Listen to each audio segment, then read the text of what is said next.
Buenos días. Buenos días. Hoy, martes 22 de octubre del 2024, siendo las 10:07, vamos a continuar con la audiencia de control de acusación, sesión 10, por este aplicativo Google Meet, a cargo del Juzgado Supremo de Investigación Preparatoria de la Corte Suprema y a cargo del juez Checla Isoria. En el proceso, con expediente número 19-2021-21, seguido contra don Julio José Lanasca Ricaldi y otros por el presunto delito de cohecho pasivo específico y otros en agravio del Estado. Vamos además a grabar esta audiencia en audio y video y voy a acreditar los asistentes. Señora fiscal. Buenos días, señor juez supremo y con todos los presentes por el Ministerio Público. Berusca López Aragón, fiscal adjunto supremo de la Primera Fiscalía Suprema Transitoria, especializada en delitos cometidos por funcionarios públicos, con demás datos ya señalados en la sesión inicial de este control de acusación. Gracias. Gracias, doctora. Por la Procuraduría Pública. Buenos días, señor magistrado supremo. Buenos días con todos los presentes por la Procuraduría Pública especializada en delitos de corrupción. Berta Bengoa Barrera, con los demás datos ya señalados anteriormente, señor magistrado. Gracias. Gracias, doctora. Por la defensa del señor Lanasca, quien ejerce su autodefensa. Buenos días, señor magistrado. Buenos días a todos los presentes. Los saluda el abogado Julio José Lanasca Ricaldi, quien asume su autodefensa con los datos ya designados en audiencias anteriores. Muchas gracias. Gracias. Por la defensa del señor Rodríguez. Buenos días, mi nombre es Alexa Sofía Mesa Quispe, defensa del señor Javier Rodríguez, con los demás datos procesales ya consignados en las audiencias anteriores, doctor. Gracias, doctora. Por la Muchas defensa gracias del señor Salaverry.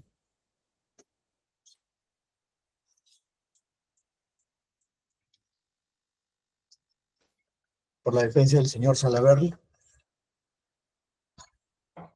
Buenos días, señor magistrado, con todos los presentes. Le saluda el abogado José Valderrama Carpio, defensa del señor Domingo Salaverry, con los datos de las audiencias previas. Gracias. Gracias. Por la defensa del señor Yavilla. Señor magistrado supremo, muy buenos días. Representante del Ministerio Público, colegas. Jefferson Puma Quispe, con registro en el Colegio de Abogados de Lima, 91088 y demás datos precisados en sesiones anteriores. Muchas gracias. Gracias. Defensa del señor González. Buenos días, señor magistrado supremo, señorita fiscal y demás abogados presentes. La doctora Yoselú Flores Marrú, con registro CAL 76633 y demás datos ya obran en el expediente. Gracias. Defensa del señor Cruzalegui. Sí, muy buenos días, señor juez supremo. Buenos días con la señorita representante de la Fiscalía, de la Procuraduría y todos los presentes. En representación del acusado Jorge Paul Cruzalegui Tello, yo soy el abogado Pablo Simón Alarcón Andía, con el registro CAL 71003 y ya los demás datos que han sido consignados en sesiones anteriores. Muchas gracias, señor juez. Gracias. Defensa del señor Paredes. Muy buenos días, señor juez supremo, partes presentes. Acude a su judicatura el abogado Ricardo Johnny Hernández Medina y demás datos ya consignados en audiencias precedentes. Muchísimas gracias. ¿Se encuentran algunos de sus patrocinados? Sí, doctor. Buenos días, con su venia. Adelante, puede acreditarse, señor Paredes. Muchas gracias. Buenos días, señor magistrado. Buenos días con todos los presentes. Gianfranco Martín Paredes Sánchez, identificado con DNI 44239064, señor magistrado. Gracias. Para el día de hoy, tenía el juzgado de resolver las excepciones interpuestas por las defensas de los señores Yavilla, Rodríguez y Cruzalegui. Se va a dar lectura a la resolución correspondiente. Auto que resuelve excepción de improcedencia de acción. Resolución número 7, Lima, 22 de octubre del 2024. Autos vistos y oídos en audiencia pública de control de acusación, sesiones 8 y 9, debate de excepción de improcedencia de acción interpuesta por las defensas de Yavilla Quispe, Rodríguez Gómez y Cruzalegui Tello. Considera, durante las sesiones octava y novena, de la audiencia de control de acusación se realizaron y debatieron las decisiones interpuestas por la defensa de los acusados Yavilla Quispe, abogado Puma Quispe, Rodríguez Gómez, abogado Sicha Pérez, y Cruzalegui Tello, abogado Alarcón Andía. Intervino por la Fiscalía la señora Fiscal Suprema, Verusca López Aragón y la abogada de la Procuraduría Pública, doctora Berta Bengoa. Argumentos de la defensa de Rodríguez Gómez. La defensa del acusado Rodríguez Gómez, al absorber el traslado del requerimiento de acusación formulado contra su patrocinado, dedujo la excepción de improcedencia de acción respecto a los dos momentos que se señalan en el único hecho que se imputa a su patrocinado. Sostiene la defensa que la Fiscalía inicialmente, cuando formuló la acusación, imputó a su patrocinado los delitos de tráfico de influencias como instigador y cohecho activo específico como cómplice primario. Posteriormente, cuando integró la acusación fiscal, se incorporó una tipificación alternativa en el primer momento, atribuyéndose a su patrocinado ser autor de delito de cohecho activo género. Añadió que la Fiscalía, al referirse a los hechos, al referirse al hecho, sustenta su acusación en un primer momento cuando Ríos Montalvo, a través de Paredes Sánchez, invocó influencias reales a su patrocinado para interceder ante la Nazca Ricaldi y se favorezca a las empresas Jet Metales SAC, Salaverry Martínez, y Aurífora Exportadora Adonai Auexnay, empresa individual, y a Villa Quispe, a cambio de entrega de dinero. Y en un segundo momento, con la conducta desplegada por el juez la Nazca Ricaldi en los dos expedientes de las empresas ya citadas, por intermedio del abogado Rodríguez Gómez, su patrocinado a cambio de beneficio económico. Tanto en su escrito de excepción como en la audiencia argumentó que la Fiscalía erróneamente califica jurídicamente el título de intervención tanto de los compradores de influencias, Salaverry Martínez como Yavilla Quispe, con la intervención, un minuto por favor,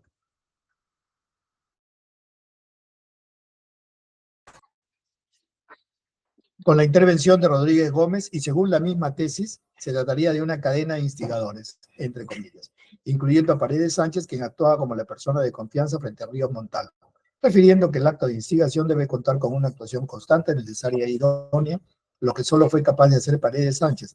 Por ello, resulta típico y no punible la conducta del sujeto activo que sería su patrocinado.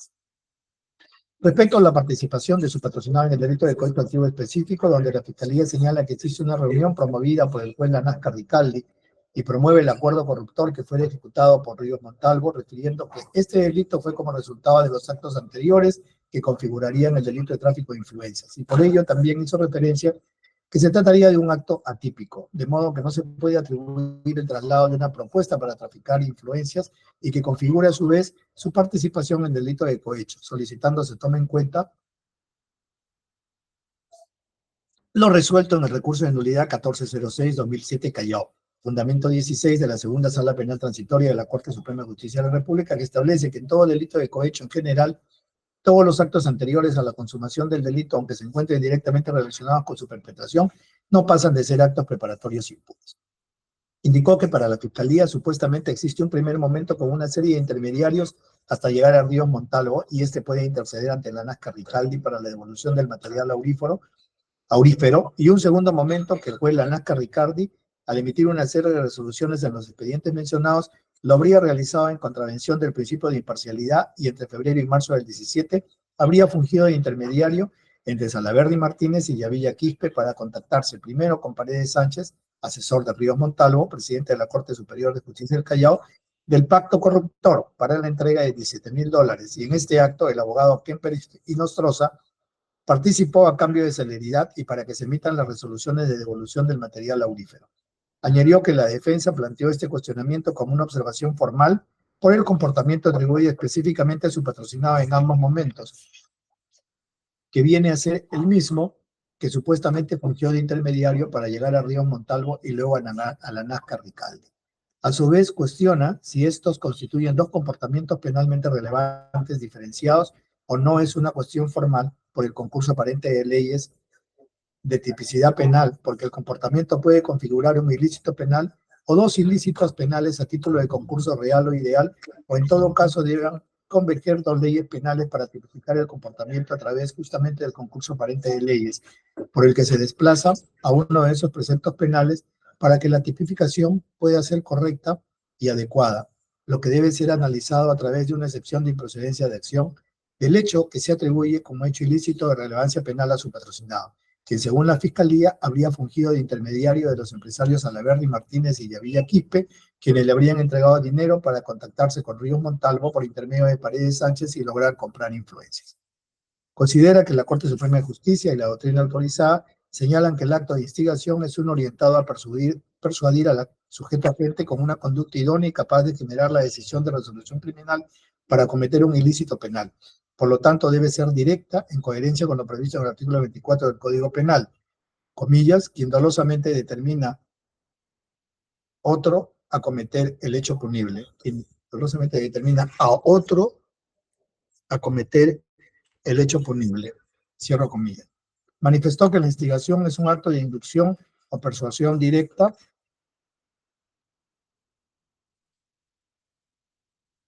Manifestó que la instigación es un acto de inducción o persuasión directa, que además debe ser idóneo y capaz de generar la decisión de resolución criminal. El instigador no puede valerse de allegados para tratar de ejercer ese influjo psíquico en el traficante de influencias. Sin embargo, el acto de persuasión directa sería una instigación en cadena cuya punibilidad está negada en el ordenamiento jurídico. Indicó que si se considera que su patrocinado instigó a Paredes Sánchez, instigador de Ríos Montalvo, ya no se estaría frente a un instigador del sujeto agente, sino frente a un instigador del instigador, lo que sería una instigación en cadena, cuyo acto no es disponible en nuestro ordenamiento jurídico ya reconocido en jurisprudencia de la Corte Suprema. Asimismo, para reconocer que para instigar sí es posible utilizar allegados al traficante de influencias, del relato fiscal puede inferirse que su patrocinado habría coadyuvado según la posición que se adopte con la instigación de los empresarios a través de Paredes Sánchez, quien tuvo el contacto directo y ejerció justamente ese acto de persuasión directa con Ríos Montalvo. En consecuencia, cabe tener en cuenta que ese acto es uno no punible porque no es un acto de colaboración al comportamiento del sujeto urgente, sino al acto del instigador.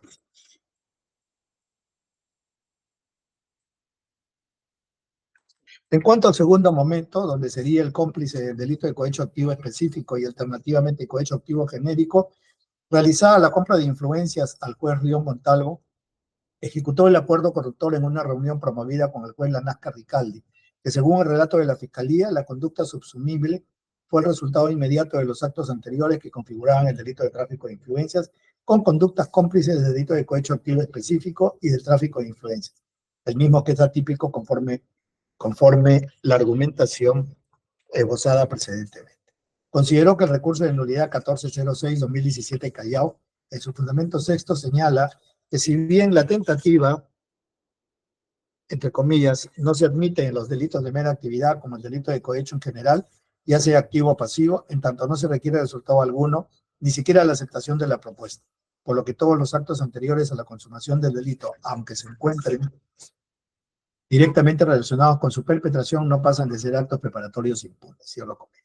Por lo tanto, los actos que la Fiscalía atribuye a su patrocinado no resultan punibles. Concluyó que las conductas atribuidas a su patrocinado no constituyen delito de tráfico de influencias ni delito de cohecho activo específico y menos aún cohecho activo genérico. Solicitó se declare fundada la excepción y se ordene el sobreseimiento de la causa en favor de su patrocinado. Argumentos de la defensa de Yavilla Quispe. La defensa del acusado Yavilla Quispe dedujo excepción de improcedencia de acción porque considera que el hecho imputado a su patrocinado no constituye delito. Sostiene que a su patrocinado se le imputa ser autor del delito de cohecho activo específico en agravio del Estado. Considera que para que un hecho sea calificado como delito se requiere que sea típicamente antijurídico, hecho subsumido en un tipo penal y que no concurra ninguna causa de justificación en el ordenamiento jurídico. Consideró que el hecho atribuido a su patrocinado no cumple con el elemento del tipo, comillas, ofrece, da o promete donativo, ventaja o beneficio a un magistrado, cierro comillas. No se cumple con el elemento del tipo influir en la decisión de un asunto sometido a su conocimiento o competencia, refiriendo que la intervención del abogado Rodríguez Gómez con su patrocinado no se cumpliría con la exigencia del tipo penal. Mencionó que el sustento de la acusación es la declaración de un colaborador eficaz que señaló que el acusado Paredes Sánchez en los meses de febrero a marzo del 17 fue al despacho de Ríos Montalvo, quien no es el magistrado que tenía a su cargo conocimiento o competencia en un determinado caso. Por lo tanto, sería una tercera persona, y por ello el hecho no constituye delito al no estar presente el elemento de los hechos propuestos por el Ministerio Público. Tampoco se cumple el elemento de influir en la decisión de un asunto sometido a su conocimiento de competencia. Se cita la intervención del abogado Rodríguez Gómez. Sin embargo, al no existir una imputación específica contra su patrocinado que haya ofrecido o prometido algún donativo, ventaja o beneficio a favor del magistrado Lanasca Ricaldi, más aún cuando en los hechos se habla en condicional de terceros y no específicamente con el magistrado, por lo que no se configuraría el delito previsto en el artículo 398 del Código Penal. Solicitó se declare fundada la excepción interpuesta. Argumentos de la defensa de Cruzallegui Tello. La defensa del acusado Cruzallegui Tello dedujo la excepción de improcedencia de acción respecto del hecho que se atribuye a su patrocinado como tráfico de influencias agravado en su condición de instigador, tipificado en el primer y segundo párrafo del artículo 400 del Código Penal, que posteriormente se incluyó en la integración una tipificación alternativa como instigador del delito de cohecho activo genérico previsto en el artículo 397, primer párrafo, en concordancia con el artículo 24 del mismo cuerpo normativo. Señaló que parte de los hechos descritos por la Fiscalía que plantea una instigación en cadena vinculado con la tramitación del expediente judicial en el que se procesaba a su patrocinado y en el cual se habría instigado al ciudadano González Guapaya para que a su vez instigue a Ríos Montalvo y este influye sobre el juez Lanasca Ricaldi, quien era el encargado del caso. Señaló que la casación 911-2018 Lambayeque, en su fundamento jurídico 13º, señala que las teorías doctrinarias permiten la posibilidad del tráfico de influencias en cadena, o mejor dicho, la instigación en cadena, se apoyan en la corriente funcionalista que aún no se encuentra completamente incorporada a nuestro Código Penal por tener una orientación en base finalista. Añadió que dicha casación dispone que el delito de tráfico de influencias es una figura que adelanta las barreras de punibilidad. La instigación en cadena para este tipo penal acarrearía una sanción aún más adelantada de los actos preparatorios que en la doctrina actual no cuenta con el consenso mayoritario, sobre si dichas conllevan real lesividad o peligro al bien jurídico. Añadió que el cuestionamiento de la existencia de la instigación de un acto preparatorio no es posible conforme al artículo 24 del Código Penal. Lo contrario sería una interpretación analógica que va en perjuicio del investigado. Solicitó se declare fundada la excepción interpuesta y se archive el procedimiento. Argumentos de la Fiscalía. La Fiscalía solicitó se declaren infundadas las excepciones de improcedencia de acción interpuestas por la defensa de Rodríguez Gómez, Yavilla Quispe y Cruzallegui Tello por lo siguiente. Respecto a la excepción de improcedencia de acción de Rodríguez Gómez en relación a que señaló que el hecho que se le atribuye a su patrocinado carecería de relevancia jurídico-penal, considera que no es así, ya que sí tiene relevancia jurídico-penal y encuadra en los tipos penales materia de atribución, tanto tráfico de influencias como tipificación principal, como cohecho activo genérico, como tipificación alternativa y cohecho activo propio SIC. Señala que la defensa alude a una instigación en cadena e indica que solo sería un comportamiento y no dos distintos, como lo postula la Fiscalía. Refirió que ello es un error de apreciación por la defensa, puesto que existen dos conductas independientes autónomas. El primer comportamiento imputado al acusado Rodríguez Gómez en representación de los intereses de los empresarios Salaverry Martínez y Yavilla Quispe habría sido entablar comunicación con Paredes Sánchez, en ese momento asesor de Ríos Montalvo, a quien invocaría ejercer influencia ante el juez Lanasca Ricaldi. Para tal efecto se imputa a Rodríguez Gómez haber entregado la suma de $7,000, de los que 4,000 fueron destinados a Ríos Montalvo por ejercer influencias ante el juez que conocía la causa y 3,000 a favor de Paredes Sánchez con la finalidad que éste pueda contactar con Ríos Montalvo. Ello se encuadra dentro de los elementos normativos de tráfico de influencias y de cohecho, alternativamente cohecho activo genérico. La segunda conducta que se imputa a Rodríguez Gómez fue buscar y llegar al presidente de la Corte del Callao. Para ello, Rodríguez Gómez busca a Paredes Sánchez para que éste a su vez contacte con Ríos Montalvo, quien llegaría al juez de la causa Lanasca Ricaldi, entregando la suma de $10,000 americanos al juez Lanasca Ricaldi. Se trata de dos conductas y comportamientos autónomos que se encuentran encuadrados en diferentes tipos penales. Bajo ese contexto se evidencia que las conductas imputadas a Rodríguez Gómez sí tienen relevancia jurídica. Respecto al análisis referido al concurso aparente de leyes, no es un tema propio idóneo en el debate de una excepción de improcedencia de acción. No se trata de un único comportamiento como sostiene la defensa, son dos conductas independientes. Según la defensa existiría una instigación en cadena, lo que no está respaldado por ningún sustento dogmático, jurisprudencial o doctrinario. Según la defensa, la persuasión debe ser directa conforme al artículo 24 del Código Penal. Conforme al principio de legalidad, la norma no señala que la instigación debe ser de forma directa como sí lo hace el Código Penal español. Por lo tanto, la instigación directa no viene a ser un referente ni tampoco un parámetro de determinación dentro de las conductas que se atribuyen a nivel del Código Penal peruano. Entonces, no se requiere que se la dé. Respecto a la instigación en cadena, fue un tema analizado a nivel jurisprudencial y doctrinario. Se estableció que la Corte Suprema en el delito de tráfico de influencias, el Acuerdo Plenario 3-2015, del 2 de octubre del 15, en el fundamento 10 refiriendo que la instigación es el acto de determinación del tercero interesado al comercio ilícito de influencias o el que en cualquier caso permite o refuerza su efectiva continuación, no solamente es instigador aquel que active el comercio ilícito de influencias, sino también el que permite y refuerza su efectiva continuación. En el presente hay una secuencia de influencias iniciada por Rodríguez Gómez, continuada por Paredes Sánchez hasta llegar al traficante de influencias. Añadió que en todo caso la discusión sobre la instigación no puede agotarse en una excepción de improcedencia de acción, pues debe serlo a la luz de la actividad probatoria dentro de un juicio oral. Respecto al acusado Yavilla Quispe, que habría entregado la suma de $7,000 a Rodríguez Gómez con la finalidad que éste, con el apoyo de Salaverry y Martínez, formara una bolsa de $7,000 a ser distribuida por Rodríguez Gómez entre Ríos Montalvo, Paredes Sánchez y el juez Lanasca Ricaldi. Se acusa a Yavilla Quispe por el delito de cohecho activo específico a título de autor, porque su conducta radica en el hecho de entregar esta dádiva con la finalidad de lograr que el juez a cargo del caso infrinja sus deberes funcionales y emita una resolución favorable a sus intereses. Respecto a la imputación necesaria del marco del debate de una excepción de improcedencia de acción, la Corte Suprema en la Casación 1373-2021, en el fundamento 13º, indicó que la deficiencia de imputación no puede generar validez para amparar una excepción de improcedencia de acción conforme a la doctrina jurisprudencial consolidada, siendo un tema de responsabilidad penal.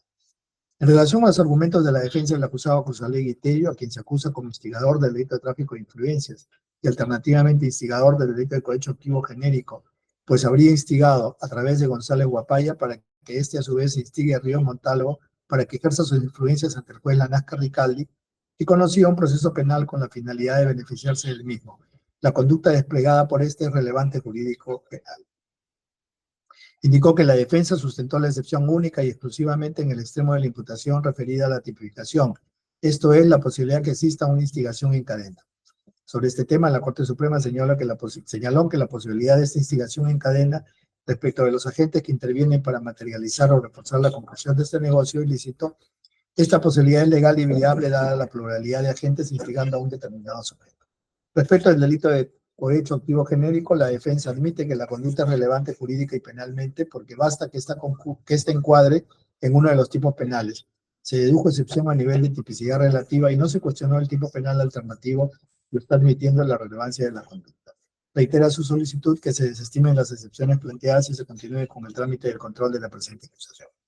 Argumentos del Procurador Público. El Procurador Público señaló respecto a la excepción de improcedencia de acción de las defensas de los acusados Rodríguez Gómez, Yavilla Quispe y Cruzallegui Tello, se aprecia cuestionamientos al hecho fáctico. Sin embargo, la falta de imputación necesaria no es un supuesto para amparar una excepción de improcedencia de acción. Mencionó que las defensas cuestionaron la imputación de instigación en cadena que se estaría atribuyendo a sus patrocinados. Al respecto, la Fiscalía realizó una imputación en el presente caso con elemento configurativo del delito propuesto, desarrollando los presupuestos o referentes al objeto activo, medio corruptor, objeto del comportamiento típico y elemento subjetivo y la consumación. Por lo que los argumentos de la defensa no son sustentables, por lo que solicita se declare infundadas las excepciones interpuestas. Sobre la excepción de improcedencia de acción. En cuanto a la excepción de improcedencia de acción, deben tenerse en cuenta lo siguiente. El fundamento primario de las excepciones procesales radica en la conveniencia y necesidad de su planteamiento y resolución antes de la entrada al juicio, para evitar las consecuencias que resultarían si se obligase al imputado a permanecer necesariamente sujeto al proceso cuando existen circunstancias que autorizan a impedir provisoria y definitivamente la constitución de la relación jurídico-procesal. Para nuestro ordenamiento procesal, las excepciones son mecanismos legales otorgados al imputado para obstaculizar la acción penal anulándola en caso de existir alguna causal de extinción de la acción penal o regularizando su tramitación en caso de existir algún error en la vía procedimental. Y están calificados como una manifestación del derecho de acción, contradicción y de defensa del imputado, por medio del cual solicita a la autoridad judicial lo libere de la pretensión punitiva formulada en su contra. Una de las excepciones establecidas por el Código Procesal Penal en el artículo 6, inciso B, es la de improcedencia de acción, cuya finalidad es extinguir la acción penal cuando se alega que los hechos denunciados no constituyen delito o no son justiciables penalmente. Es un medio de defensa técnico que tiene por cometido atacar el ejercicio de la acción penal para extinguirla o anularla mediante su archivo definitivo. Por ser una excepción de carácter perentorio, se dirige a extinguir la redacción jurídico-procesal por falta de fundamento jurídico válido de la acción penal ya promovida, cuando el hecho denunciado no constituye delito o no es justiciable penalmente. Y mediante su interposición, el juez está obligado a pronunciarse sobre el fondo del proceso y no sobre cuestiones meramente formales. En los numerales 74, 75, 76, 77 y 78 se hacen argumentos también vinculados a la jurisprudencia sobre la excepción de procedencia de acción. Octavo, la determinación de la voluntad delictiva de la instigación. La Corte Suprema de Justicia de la República señaló en su casación 1626-2018 San Martín que instigar significa inducir a alguien a una acción generalmente considerada como negativa. En sentido técnico, se señala en el artículo 24 del Código Penal que instigador es el que dolosamente determina a otro cometer el hecho punible. Así descrita, la instigación es una conducta eminentemente activa que implica hacer surgir en el autor la decisión, la resolución de realizar un delito doloso concreto. Por ello, no es admisible hablar de una instigación culposa a un delito doloso o culposo. Agrega, en efecto, inducir es determinar a otro la realización del hecho punible, y que induce a nacer en otro la voluntad delictiva de la que carecía. La incitación llevada a cabo sobre quien de todos modos se hallaba resuelto a cometer el delito omnimodo facturus no es instigación, es del valor de acción en el tercero, no en la ratificación de una voluntad delictiva persistente. En general, la configuración de la instigación como forma de participación distinta a la autoría en cualquiera de sus modalidades se rige por sus propios elementos. Esto es, un elemento objetivo consistente en la causación objetivamente imputable mediante un influjo psíquico en otro de generarle la decisión de realizar un tipo doloso de autoría. El instigador debe haber aumentado el riesgo al bien jurídico protegido, generando en el instigado la voluntad criminal de realizar el hecho punible. No existe tal aumento de riesgo si la determinación delictiva ya existía en el realizador del riesgo. Si la determinación delictiva ya existía en el realizador de la conducta descrita en el tipo penal. El tipo objetivo de la inducción puede descomponerse en las dos partes, la causación de la resolución criminal y la realización del tipo de autoría. Un elemento subjetivo que el influjo generador de la voluntad delictiva sea de carácter doloso. La inducción implica necesariamente que el instigador tenga plena conciencia del hecho en el cual participa. Tiene que ser necesariamente doloso. Por eso no puede haber una inducción a un hecho culposo, pues si quien ha concedido el hecho es el inductor frente a un autor culposo que no tiene un dominio de lo que realiza, será el inductor el que tiene el dominio del hecho y por tanto será autor mediato. Pero en este caso, la fundamentación de la autoría inmediata no se rige por los elementos típicos de la instigación, sino del tipo penal que realiza a través del intermediario material. Concluye señalando que A, la acción del instigador debe hacer surgir la resolución delictiva del autor principal, provoca en el autor la resolución delictiva, la causación de la conducta delictiva del autor principal, provoca en el autor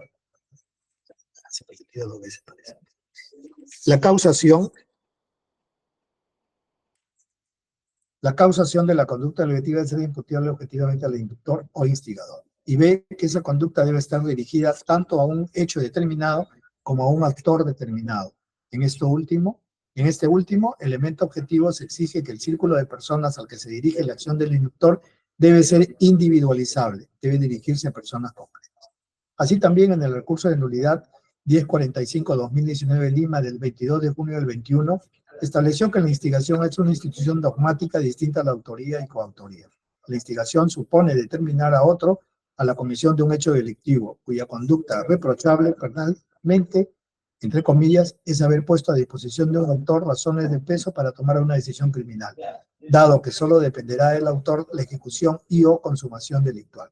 De otro lado, tanto la autoría inmediata y la coautoría son formas de autoría, en cuyos supuestos existe dominio sobre el desarrollo de la conducta criminal. Dominio del hecho. En la casación 911-2018 Lambayeque, la Sala Penal apreció, comillas, como criterios dogmáticos que las teorías doctrinarias que emiten la posibilidad del tráfico de influencias en cadena, o mejor dicho, la instigación en cadena, se apoya en la corriente funcionalista que aún no se encuentra completamente incorporada a nuestro Código Penal por tener una orientación de base finalista, salvo que está regulado en el Código Penal español. Así, esta figura de instigación en cadena se entiende en la posibilidad de imputación de responsabilidad al instigador del instigador, ad infinitum, hasta llegar al vendedor de influencias, cierro comillas. Más adelante agrega que, comillas, empero no debe olvidarse que el delito de tráfico de influencias es una figura que adelanta las barreras de punibilidad, pues en teoría sanciona los actos preparatorios de otros delitos de corrupción de funcionarios. Por ello, considerar la instigación en cadena para este tipo penal acarrearía una sanción aún más de adelantada de los actos preparatorios que en la doctrina actual no cuenta con el consenso mayoritario sobre dichas conductas conllevan real lesividad o peligro al bien jurídico tutelado. Cierro comillas.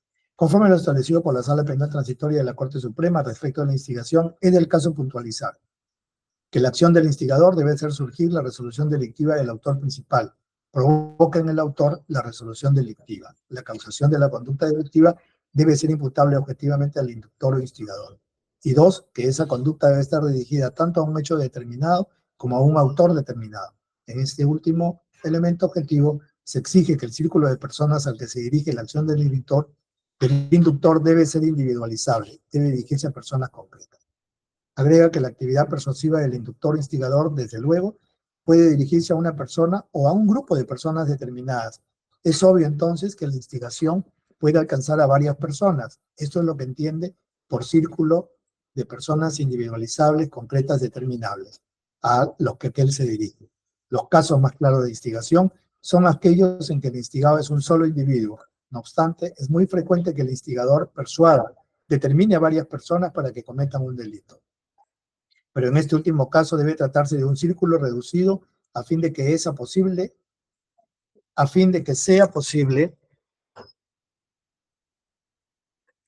la acción persuasiva del instigador. Ello no significa, sin embargo, que deba conocerlos o tener estrechas relaciones con ellas. No es necesaria tanta concreción. Si el instigador inductor desarrolla su actividad en público y ante un número indeterminado de individuos, entonces podrá ser reprimido como autor de un atentado contra la paz. Cierro comillas.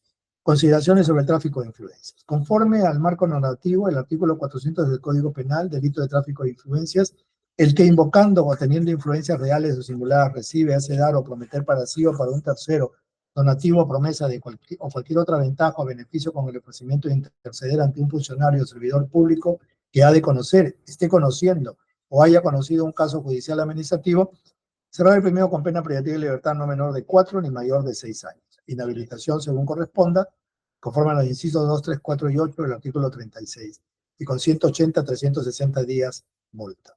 365 días multa. Si el agente es un funcionario o servidor público, será reprimido con pena privativa de libertad no menor de 4 ni mayor de 8 años. Inhabilitación conforme a los incisos 1, 2 y 8 del artículo 36 del Código Penal y con 365 a 730 días multa. Respecto del análisis de tráfico de influencias tenemos, el núcleo rector se encuentra expresado con la frase invocando influencias con el ofrecimiento de interceder. Esta expresión marca la especificidad típica de esta modalidad de corrupción. 2. Las frases recibir, hacer, dar o prometer configuran modalidades delictivas que no basta para configurar el delito. Donativo, promesa o ventaja son los medios corruptores. 4. Con el ofrecimiento de, entre comillas, constituye el elemento teleológico de la conducta, es el destino de la acción ilícita. El delito de tráfico de influencias es de peligro y de simple actividad, lo que significa a. Atribuirse por ser influencias ante un funcionario o servidor público será un acto preparatorio del delito. El tráfico de la propia mediación, ofrecimiento de interceder, es un acto ejecutivo. Y C. La recepción del dinero, utilidad o promesa es un acto ejecutivo. A ello se suma que el bien jurídico protegido constituye el normal desenvolvimiento de la administración pública de conformidad con los parámetros de objetividad, imparcialidad e independencia de la actividad pública. El sujeto activo es cualquier persona. El sujeto pasivo es el Estado como titular interesado que toda la actuación funcional en el seno de su administración tome lugar de forma objetiva e imparcial. Modalidad típica, invocar o tener influencias reales o simuladas. El agente cita o aduce tener influencias con la finalidad que el tercero interesado le entregue o le realice la promesa de entregarle un donativo o cualquier otra ventaja o beneficio a cambio. La influencia puede ser real, es decir, el vínculo, la cercanía, la relación del traficante de humos con el funcionario o servidor público existe en el mundo fenoménico, importa algo verificado. La recepción importa la entrega inmediata o ulterior del bien, dinero, joyas, etc., por parte del comprador de humos, el cual ingresa a la esfera de custodia del agente. El hacer dar significa que la gente no se limita a recibir, sino a hacer nacer en el tercero la voluntad de entregar el donativo u otro beneficio a cambio de las influencias que oferta el traficante. Prometer es asegurar, jurar a alguien la realización de un determinado evento. En este caso, el traficante de humos logra que el comprador se comprometa a entregarle un donativo, promesa, ventaja o beneficio. la que debe ser seria, real, determinable y de posible concreción. El ofrecimiento de interceder ante un funcionario o servidor público que ha de conocer, esté conociendo o haya conocido un caso judicial o administrativo. Se trata de un pacto ilícito entre el vendedor de humos y el sujeto interesado, plasmado en la bilateralidad de toda negociación que exige el compromiso de prestaciones recíprocas, donde la mera invocación de las influencias seguida de la proposición de entrega de donativo, promesa, ventaja o beneficio, aún no complementa la materia de prohibición. A ello debe añadirse un dato esencial: el ofrecimiento que hace el autor al comprador de interceder ante un funcionario o servidor público que ha de conocer, esté conociendo o haya conocido un caso judicial o administrativo. Tipo subjetivo: esta figura delictiva está condicionada a la concurrencia del dolo, conciencia y voluntad de la organización típica. Agravante: la calidad de funcionario o servidor público no es suficiente para acreditar la cualidad funcional del autor, sino que la gente se haya aprovechado de dicha condición para perpetrar el injusto. Si no es así, la punición es de verse conforme al tipo base. El acuerdo plenario 3/2015, expedido en el 9º Pleno Jurisdiccional de las Salas Penales Permanentes y Transitorias sobre participación del interesado en el delito de tráfico de influencias y la legitimidad de la intervención penal en la modalidad de influencias simuladas, establece la participación del interesado en el delito de tráfico de influencias, donde la instigación debe ser entendida como una forma de intervención delictiva consistente en hacer surgir en otro la resolución criminal, o en determinar a otro a la comisión de un delito, término empleado por el artículo 24 del Código Penal, y se erige en la condición sin la cual el evento delictivo no habría tenido lugar. En otros términos, el instigador es quien mediante su influjo psíquico determina a otro cometer un delito, de manera que de no existir la influencia, el ilícito no se cometería. En esa línea de argumentación debe precisarse que a la conducta del instigador debe ser posible imputarle objetivamente la determinación dolosa del instigado a cometer el delito. Por lo tanto, no basta cualquier tipo de acto persuasivo, sino que el comportamiento del instigador debe ser objetivamente idóneo para provocar en el instigado la decisión inequívoca de cometer el delito.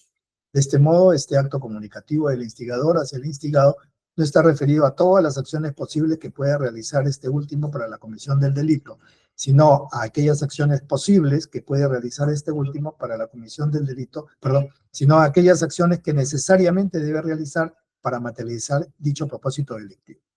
Concluye señalando que el comprador, solicitante de influencias o el interesado en el delito de tráfico de influencias será instigador cuando, no encontrándose el instigado propenso o proclive a actos de corrupción, le haya convencido a éste a cometer el delito. En este caso, como el comprador solicitante de influencias habrá hecho hacer del todo la resolución criminal en el autor, no habrá entonces duda alguna sobre su rol de instigador, en el supuesto que el autor esté decidido a vender las influencias al comprador o solicitante de influencias, pudiendo parecer mínima la aportación de este último. Inclusive en este caso, él es instigador, pues habrá reforzado la resolución criminal del autor. En síntesis, el comprador solicitante de influencias, es decir, el interesado en el delito de tráfico de influencias, solo podrá ser considerado instigador siempre y cuando sus actos, en fase previa a la ejecución, hayan creado o reforzado la resolución criminal en el vendedor de influencias mediante un influjo psíquico. Naturalmente, en el caso concreto, deberá probarse que efectivamente el interesado hizo surgir la resolución criminal del traficante de influencias del interesado. No generó ni fortaleció la resolución criminal del autor. La conducta de aquel deviene impune, en la medida que el tipo penal no abarca otra forma de participación para dicho interviniente. Análisis del caso concreto. Como se indica precedentemente, las defensas de los acusados Rodríguez Gómez, Yavilla Quispe, Cruzalí y Tello dedujeron excepción de improcedencia de acción. Sostienen que tanto el hecho 1 como el 2, atribuidos respectivamente a sus patrocinados, son atípicos, porque consideran que lo que sustenta la posición de la Fiscalía sería, entre comillas, instigación en cadena, que no está contemplada en nuestro ordenamiento jurídico vigente. Respecto al acusado Rodríguez Gómez, en cuanto a la excepción de improcedencia de acción conforme a lo sustentado por su defensa como argumento central, es que en el presente caso, tal como está relatado el hecho, que para la Fiscalía contiene dos momentos, se habría configurado una cadena de instigadores, que incluye a Paredes Sánchez, quien actuaba como la persona de confianza de Ríos Montalvo, quien a su vez instigaría en el juez Lanasca Rical. Sostiene la defensa que el acto de instigación debe contar con una actuación constante, necesaria e idónea, lo que solo fue capaz de hacer Paredes Sánchez. Por ello, la conducta de su patrocinador resultaría típica y no punible. Sobre este particular, la Sala Penal Especial de la Corte Suprema de Justicia señala que la premisa sobre el hecho que la tipicidad se constata cuando el hecho denunciado no constituye delito, presenta dos supuestos. A, la conducta incriminada no está prevista como delito en el ordenamiento jurídico penal, es decir, la conducta realizada no concorda con ninguna de las legalmente descritas. No es una falta de adecuación a un tipo existente, sino la ausencia absoluta del tipo. Y B, el suceso no se adecue a la hipótesis típica de la disposición penal persistente invocada en la investigación o acusación. Esto es cuando el hecho está descrito en la ley, pero la conducta adolece de algún elemento allí exigido. Se plantea frente a la ausencia de cualquier elemento del tipo, por lo que estaremos ante una causa de tipicidad relativa por falta de adecuación indirecta. En este sentido, de los hechos narrados en la tesis fiscal, se desprende que Rodríguez Gómez, en su calidad de abogado de los empresarios Salaverry Martínez y Yavilla Quispe, conociendo las influencias que tenía Ríos Montalvo sobre el juez Lanasca Ricaldi, a cargo de los expedientes 1591-2015 y 1307-2016, contactó con él a través de Paredes Sánchez, para favorecerlo con resoluciones en dichos procesos a cambio de la entrega de un beneficio de $7,000. Y en segundo lugar, respecto a que entre los meses de febrero a marzo de 2017, entre los acusados Yavilla Quispe y Salaverry Martínez, habría fungido de intermediario a Rodríguez Gómez para contactar con Paredes Sánchez y a Ríos Montalvo a fin de transmitir la propuesta corruptora de entrega de $10,000 a la Nazca Ricaldi, para darle celeridad a las resoluciones de devolución de oro, señalándolo como presunto instigador del delito de tráfico de influencias y cómplice primario del cohecho activo específico en concordancia con el artículo 50 del mismo cuerpo normativo. Del análisis de los hechos en materia de imputación, conforme estableció la Sala Penal Transitoria, la actividad persuasiva del inductor, que en este caso es el rol que cumpliría, según la Fiscalía, el acusado Rodríguez Gómez, de instigador, es que se dirige a varias personas, individualizables, concretas y determinables como Paredes Sánchez y Ríos Montalvo, para que influya este último sobre la Nazca Ricaldi, por lo que en este extremo no es amparable lo señalado por la defensa respecto a la improcedencia de acción planteada. Por otro lado, en el extremo que se tratan de actos preparatorios para el delito de cohecho, sea indistintamente entre activo específico o activo genérico, lo cierto es que el delito que se le imputa en el primero como cómplice y en el segundo como autor de los hechos relatados por el fiscal, se establece que la conducta radica en la entrega de una dádiva y la emisión de resoluciones favorables, lo cual, según los hechos que se sustentan en los elementos de convicción, sucedieron. La emisión de resoluciones favorables a los intereses de los acusados Yavilla Quispe y Salaverry Martínez, por lo que, conforme a lo señalado por la Fiscalía, se trataría de cuestionar la imputación que no es pertinente en esta etapa, pues requiere actividad probatoria. Conforme a ello, deviene infundada la excepción de improcedencia de acción planteada por la defensa. Respecto a la excepción de improcedencia de acción interpuesta por la defensa de Yavilla Quispe, cuestionando en cuanto al hecho que el elemento del tipo ofrece, da o promete donativo, ventaja o beneficio a un magistrado, no se cumple, puesto que el cohecho activo específico exige el elemento de influir en la decisión de un asunto sometido a su conocimiento de competencia, lo cual para la defensa no se encuentra presente. Este juzgado verifica de los elementos de convicción referidos por la Fiscalía lo siguiente. Yavilla Quispe era gerente general de la empresa aurífera exportadora Donay Auxay IRL, que tuvo el proceso en el expediente 1307-2016, donde el fin era la devolución del material aurífero oro incautado. Y para darle celeridad a dicha devolución, se había contactado a través de su abogado Rodríguez Gómez con Paredes Sánchez, quien a su vez contactaría con Ríos Montalvo para que éste influya en el juez Lanasca Ricaldi. Para ello, el beneficio consistiría en $17,000. En la tesis de la Fiscalía, ello se logró a través de las resoluciones sin número de 25 de abril del 17 y 5 de mayo del 17 respectivamente, que ordenó la devolución del material aurífero oro, acciones que habrían realizado en contravención al principio de imparcialidad a cambio de un beneficio económico y mantener en el cargo a la Lanasca Ricaldi. Estos hechos se habrían realizado entre los meses de febrero a marzo del 2017 y en los meses de abril y mayo habrían obtenido las resoluciones favorables en sus procesos tanto Yavilla Quispe como Salaverry Martínez. Como es de verse, el relato de los hechos se encuadra en el tipo penal del delito de cohecho activo específico tipificado en el artículo 398, primer párrafo del Código Penal, toda vez que se cumple el elemento objetivo del tipo penal. En conclusión, la excepción de improcedencia de acción no puede cuestionar la categoría de culpabilidad o imputación completa personal, debido a que es materia de probanza el hecho de haber entregado o no el monto de $17,000, por la emisión de resoluciones de devolución de oro en el proceso de lavado de activos que se tuvo ante el juzgado del Callao. El análisis de si el sujeto es o no responsable penalmente constituye un juicio propio del fondo del asunto, por lo que la excepción respecto del acusado Yavilla Quispe debe desestimarse. Respecto de la excepción de improcedencia de acción deducida por la defensa Cruzallegui Tello, en cuanto a cuestión de la instigación en cadena por el hecho de la tramitación del expediente judicial referido al otorgamiento ilegítimo de derechos instigando al ciudadano González Guapaya para que éste pueda influir en el juez Lanasca Ricaldi para que lo favorezca en el trámite del expediente 3237-2013 y lo absolviera de la acusación a cambio de un almuerzo y vino. Este juzgado verifica lo siguiente. De los hechos narrados por la Fiscalía en este proceso, correspondiente al expediente 3237-2013, el involucrado directamente fue el acusado Acrosalegui Tello, quien se encontraba investigado por el delito ambiental, modalidad de responsabilidad de funcionario público por otorgamiento ilegal de derechos. A fin de ser favorecido con la absolución en este proceso, instigó al juez Lanasca Ricaldi a cambio de donativos consistentes en invitaciones a almuerzos y botellas de vino y otros. Respecto de los actos que se tienen previos a la emisión de la sentencia el 29 de mayo del 17, en el expediente, el 26 de julio del 2013, la Fiscalía formalizó denuncia penal, entre otros, contra Acrosalegui Tello, como presunto autor de delito ambiental, modalidad de responsabilidad de funcionario público por otorgamiento ilegal de derechos en agravio del Estado. El 29 de agosto del 2013, el tercer juzgado penal del Callao abrió instrucción en vía de proceso sumario, entre otros, contra Acrosalegui Tello. El 4 de julio del 2014 amplió el plazo de instrucción por 30 días y el 1 de junio del 2015 la Fiscalía acusó solicitando 3 años de pena privativa de la libertad, reparación civil por 10.000 soles e inhabilitación por 1 año. El 3 de junio del 2015 puso a conocimiento del juzgado para los alegatos por escrito de los acusados. El 11 de mayo del 2017 se citó para la lectura de la sentencia para el 29 de mayo del mismo año, la misma que absolvió al acusado Acrosalegui Tello en el proceso que se realizó como precedentemente se señala.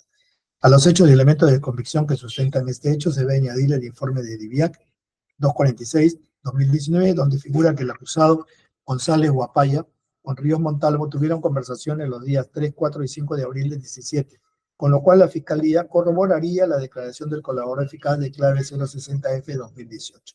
Así también cuentan con los registros de mensaje de texto entre Ríos Montalvo y Lanasca Ricaldi, y por las fechas en que se habrían realizado estas comunicaciones se emitió la sentencia absolutoria del beneficiado Acrosalegui Tello. Como es de verse, conforme a los elementos de convicción que se enumeran y los hechos narrados en la tesis fiscal, se encuadran en el tipo penal de tráfico de influencias tipificado en el artículo 400 del Código Penal y alternativamente por los mismos hechos en el tipo penal de cohecho activo genérico tipificado en el artículo 397 del Código Penal, lo que se adecua a la hipótesis de la Fiscalía y no existe ausencia de elementos del tipo conforme ya se señaló precedentemente en lo referente a la excepción de improcedencia de acción. Respecto a que si existe o no un delito, debe ser análisis de un juicio propio del fondo del asunto con los elementos de convicción que sustentan el hecho atribuido. En atención a ello, se debe declarar infundada la excepción. Por las razones expuestas, las decisiones interpuestas de improcedencia de acción deben declararse infundadas. El Juzgado Supremo resuelve declarar infundada la excepción de improcedencia de acción deducida por la defensa del acusado Rodríguez Gómez. Declarar infundada la excepción de improcedencia de acción deducida por la defensa del acusado Yavilla Quispe y declarar infundada la excepción de improcedencia de acción deducida por la defensa de Acrosalegui Tello. Notificada en audiencia pública con su lectura integral, procídase con el estado del proceso. Se ha resuelto declarar infundadas las excepciones interpuestas por los argumentos ya escuchados y que, concluida esta audiencia, se van a notificar a sus casillas electrónicas. Señora fiscal. Conforme con su decisión, señor juez. Gracias. Señora procuradora. Conforme, señor magistrado. Defensa del señor Rodríguez.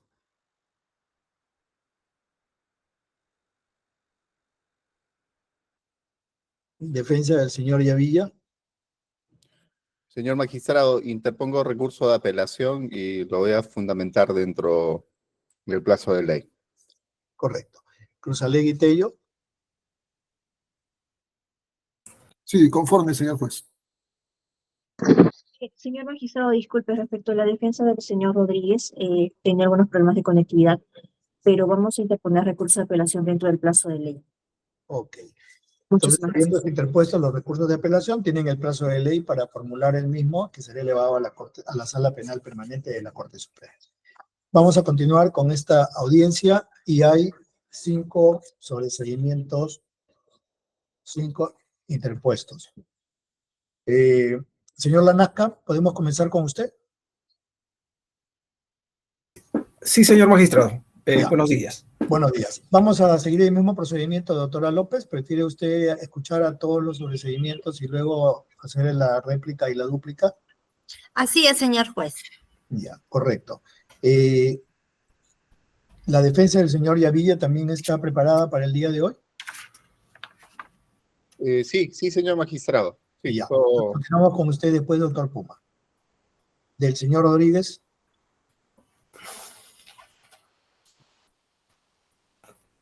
O del señor González. Señor Cruzalegui, defensa del señor Cruzalegui.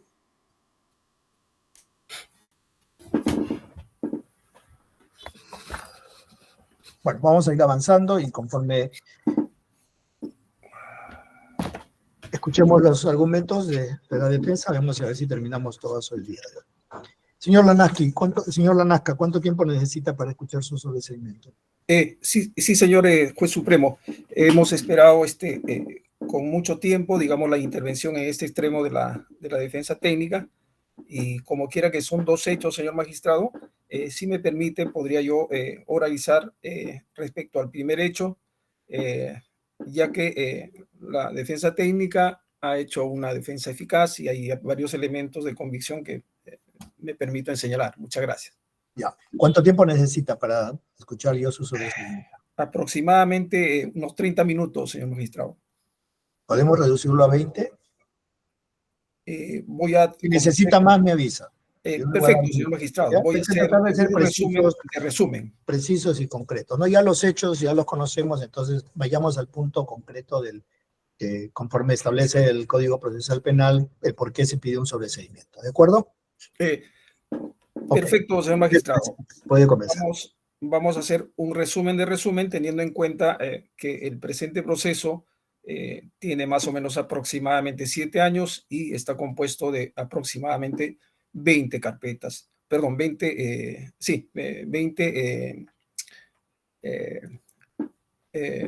está compuesto de mucha cantidad, en todo caso, de folios. Señor magistrado, la defensa técnica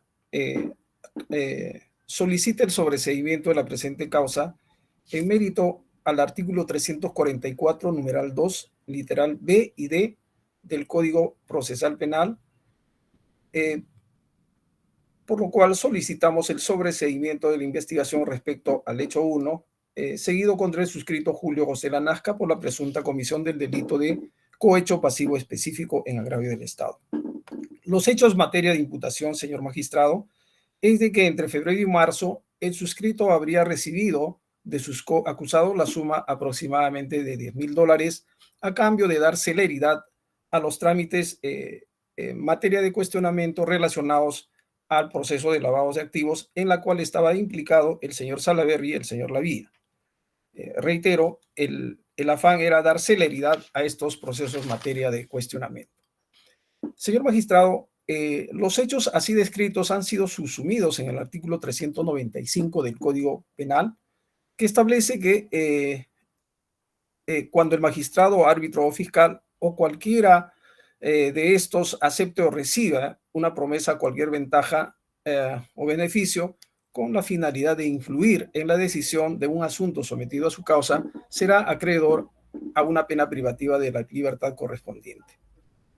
Señor, la conducta así subsumida en este tipo penal para la defensa técnica no cuenta pues con los elementos de convicción que acreditan la concurrencia copulativa de los elementos subjetivos y objetivos del tipo penal de cohecho pasivo específico, tal como vamos a demostrar en esta pequeña intervención. Señor magistrado, para ello vamos a hacer alusión a la apelación número 14/2015 de la Sala Penal de la Corte Suprema, que entre otras consideraciones ha referido que la única prueba de cargo en ese caso, en el expediente antes anunciado, está constituido por la versión incriminatoria de la denunciante sin la existencia de testigos. Asimismo, la Corte Suprema ha dicho que estos actos o esta sindicación de ninguna manera puede reemplazar al elemento del tipo penal por falta de convicción e infalibilidad. Por lo tanto, de esta manera no puede sujetarse a un pronunciamiento de condena cuando se trata de supuestas actitudes sutiles.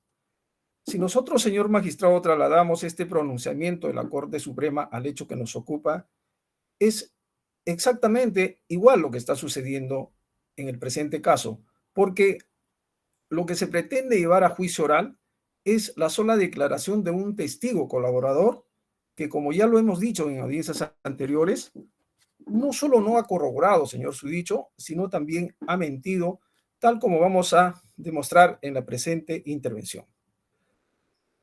Señor magistrado, es oportuno referir que el suscrito de propia iniciativa, el 18 de julio del año 2018 ante la OMA, realiza, digamos, la queja contra el señor Walter Río Montalvo, y es así que con resolución número 1, de fecha 12 de junio del año 2018, la OMA dice que viene a calificar los hechos denunciados por el señor Julio José Lanasca contra el señor Walter Ríos como en su actuación como presidente de la Corte por presuntamente interferir en el ejercicio de sus funciones. Entonces, esto, señor magistrado, es importante, y esto es para el hecho 1 y 2, toda vez que es a raíz de esta denuncia que el señor Walter Ríos se somete a un beneficio de colaboración y ya actúa con mentiras, como vamos a demostrar a continuación. ¿Qué ha dicho como elemento precedente el representante del Ministerio Público? Que en la carpeta fiscal existe el informe 228-2019 de la DIVIAC, en la que existe registro de comunicación entre el señor Inostroza y el señor Ríos de todo el año 2016 y de todo el año 2017, con un total de 293 registros de comunicación. Es decir, señor magistrado, estas llamadas, estos registros de llamadas, en nada vincula al suscrito, más aún si tenemos en cuenta que son llamadas registradas del año 2016, fecha en la que el suscrito jamás se habría imaginado trabajar, digamos, en la Corte del Callao. Por lo tanto, ellos, señor magistrado, tendrán que responder a qué se deben estas llamadas, pero inferir que estas llamadas podrían haber servido para un nombramiento en el cargo del suscrito en el tercer juzgado es totalmente subjetiva, señor magistrado. Respecto al hecho 1 y 2, el Ministerio Público refiere, tomando una vez más la declaración del colaborador tantas veces aludido, infiere y dice que los primeros días de enero del año 2017, el suscrito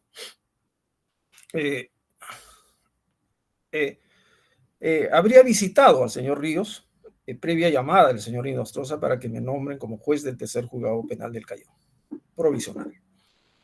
Si esto fuera así, señor magistrado, ¿por qué no existen llamadas antes del 6 de enero del año 2017, fecha en que el suscrito fue nombrado como juez provisional? No existe ninguna llamada, señor magistrado, antes del 6 ni después del 29, con el señor Ríos ni el señor Inostroza.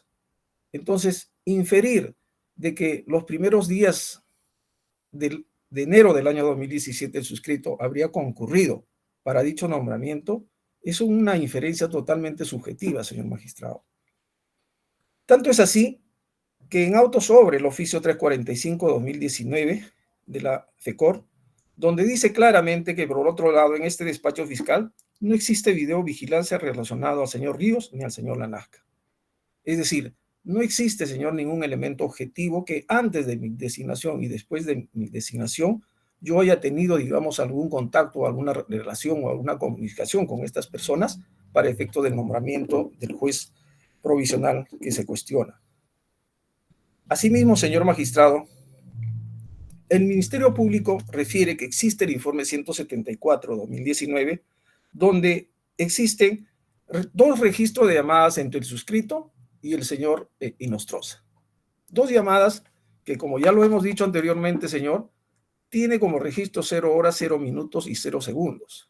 Entonces, de ninguna manera se puede inferir que ahí está, digamos, el hecho de haberse servido para poder lograr el nombramiento que se cuestiona. De ninguna manera. Tanto más, señor magistrado, como ya lo hemos referido, de que quien firma este registro de este informe de la DIVIAC es el señor Rodríguez Menacho, quien por comunicación y conocimiento de la prensa, hemos tenido conocimiento, señor, que es una persona que estaba emitiendo informes de la DIAC de acuerdo a sus conveniencias. Entonces, por eso es que nosotros no nos explicamos por qué existe un registro de comunicación con esta persona si es que yo jamás he conocido al señor Inostroza Pariachi. Más aún, señor, que en el expediente obra, con fecha 15 de marzo de 2021, la declaración del señor Inostroza, donde dice que a la Nazca Ricaldi no lo conozco por el apellido y nombre, no lo conozco, por tanto, no puedo señalar si he mantenido comunicación telefónica con dicha persona. A mayor abundamiento, el 24 de octubre del año 2023, también declara el señor Inostroza Pariachi y dice que nunca me he reunido con dichas personas, en alusión a la Nazca y al señor Ríos. Asimismo dice que no le he pedido nada al señor Ríos respecto al señor Lanasca. Y agrega, y al final, entre otras cosas, dice que el señor Ríos, por presión de la fiscal adjunta suprema encargada de los actos de colaboración, ha sindicado a personas inocentes para obtener beneficios premiales. Eso es lo que ha referido, señor, el señor Inostroza Pariachi. Otro elemento, señor,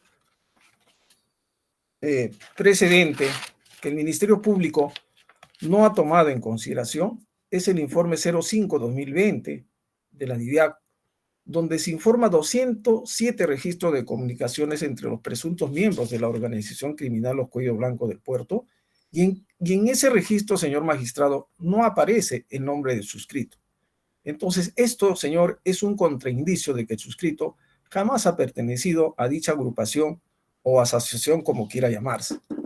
Otro elemento de convicción que el Ministerio Público no toma en consideración es la solicitud de fecha 4 de enero del año 2017, con el cual el suscrito se dirige a la Corte del Callao y pide una plaza de juez penal de investigación preparatoria del Callao.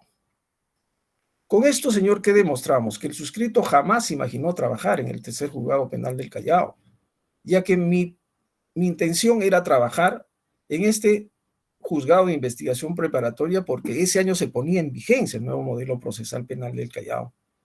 Entonces, tanto es así que cuando yo presento mi solicitud, en ella se consigna que anteriormente había sido yo fiscal adjunto provincial en Lima por muchos años, había sido juez penal de investigación preparatoria en Huaraz, había trabajado como abogado de la Procuraduría especializada en delitos de corrupción de funcionarios más de 4 años, era docente universitario y había hecho estudios de maestría y doctorado. Es decir, tenía todas las condiciones para ser nombrado y en efecto así fue que el 6 de enero me nombran como juez provisional del Callao y con fecha 29 de mayo me cesan en el cargo y como ya nos hemos dicho, señor, es porque sencillamente el suscrito jamás fue del vínculo o de la agrupación que pues, posiblemente tenía el señor Walter Ríos. Otro argumento, señor, para el hecho 1 y 2, que al final contextualizan los hechos que se imputan, es que cuando el Ministerio Público que dice que en el mes de abril del año 2017, ¿no? Ríos Montalvo llama al señor Lanasca a su despacho y en ese momento estaba el señor González Guapaya y este le pide sobre el expediente 3237-2013, ¿no? Y Lanasca lo escucha y le dice, lo voy a revisar. Así dice textualmente. Señor, esta imputación que hace el colaborador y que lamentablemente lo toma como válido el Ministerio Público es totalmente falso, al menos esta última parte, que lo voy a revisar. Lo cierto es, señor, yo desde la ONMA, uniformemente hasta la actualidad he referido que sí, el señor Río me llama, me pide celeridad sobre ese proceso, me siento anonadado, sorprendido, incluso me da una copia de modelo de sentencia, yo agarro por respeto y me retiro. Pero sorprendido, señor, por la forma de cómo el señor Ríos se dirigía a mí, totalmente, incluso gritándome, disponiéndome, de un hecho que en efecto a mí me sorprendió. Y esto, señor, ¿cómo se corrobora? Porque el señor mismo Ríos dice que Guapaya en ese momento le dice, ¿cómo es posible que usted va a contrariar a su presidente? Cuando el señor Ríos declara en este sentido, es muestra, señor, que yo en ese momento jamás acepté dar celeridad en este proceso, que la Fiscalía también imputa como que el suscrito pues habría dado celeridad. Otro elemento precedente, señor, que califica el Ministerio Público y es relacionado al hecho 1 y 2, que los primeros días de enero del año 2017 el suscrito se habría reunido con el señor Ríos y el señor Inostroza en el restaurante La Aldea de Gastón, que está ubicado en la Perla del Callao. ¿Para qué? Para que se designe el nombramiento en el juzgado penal del Callao del suscrito. Ello, señor, es absolutamente falso, como lo hemos demostrado. Y lo vamos a referir, ¿por qué? Porque el 22 de marzo del año 2021 declara el señor Gastón Molina Salazar quién es el propietario, dueño de dicho restaurante y quién es la persona, por su declaración, que atiende personalmente a los comensales que asisten a ese restaurante. Entonces, él ha referido que él no conoce al señor Ríos Montalvo, solo por ser cliente lo conoció, quien asistió al restaurante La Aldea antes de que sea presidente de la Corte del Callao. Asimismo, refirió que no conoce al señor Julio José Lanasca. Entonces, si la imputación es que yo habría concurrido los primeros días a este restaurante y este señor dice que lo conoció antes al señor Walter Ríos, antes de que sea presidente, indubitablemente, señor, prueba de que yo en ningún momento he concurrido a ese lugar. Asimismo, ha referido esta persona, que es el señor Gastón Molina, que no recuerda haber recibido a las personas de Inostroza, a Ríos y a Lanasca Ricaldi en dicho restaurante. Además, ha dicho que el señor Inostroza habría concurrido el año 2015 a su restaurante y no los primeros días del año 2017, como dice temerariamente el colaborador eficaz. Y por último, ha referido que no tiene conocimiento que los primeros días del mes de enero del año 2017 concurrieron el señor Ríos, Inostroza y Lanasca a su restaurante. Entonces, esa versión en ese extremo queda totalmente desvirtuada, señor. Otro elemento que se debe tomar en cuenta como precedente es el siguiente. En la carpeta 8-2018, el señor Ríos Montalvo declara, carpeta que está incorporada, declaración que está incorporada a la presente investigación, y dice que el señor Inostroza le pide al señor Walter Ríos para que nombren a Lanasca como juez del tercer juzgado penal de Callao, a pedido de la señora Luz Marina Guzmán, es consejera del CNM. Esa es la imputación. Sin embargo, cuando declara la señora Luz Marina Guzmán, dice lo siguiente, el 22 de marzo del año 2022, nunca me he reunido con Julio Lanasca, no le manifestó que pretendía ser juez del Callao, no solicitó apoyo o pidió apoyo al señor Inostroza en favor de Lanasca.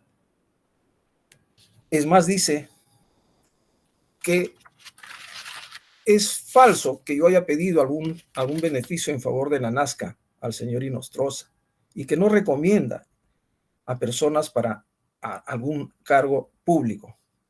No conoce al señor Ríos y debe ser una confusión, una reacción o una obstrucción mental de dicha persona cuando hace imputaciones falsas. Entonces, en este extremo también, señor magistrado, esta señora desmiente la imputación que hace el señor Walter Ríos.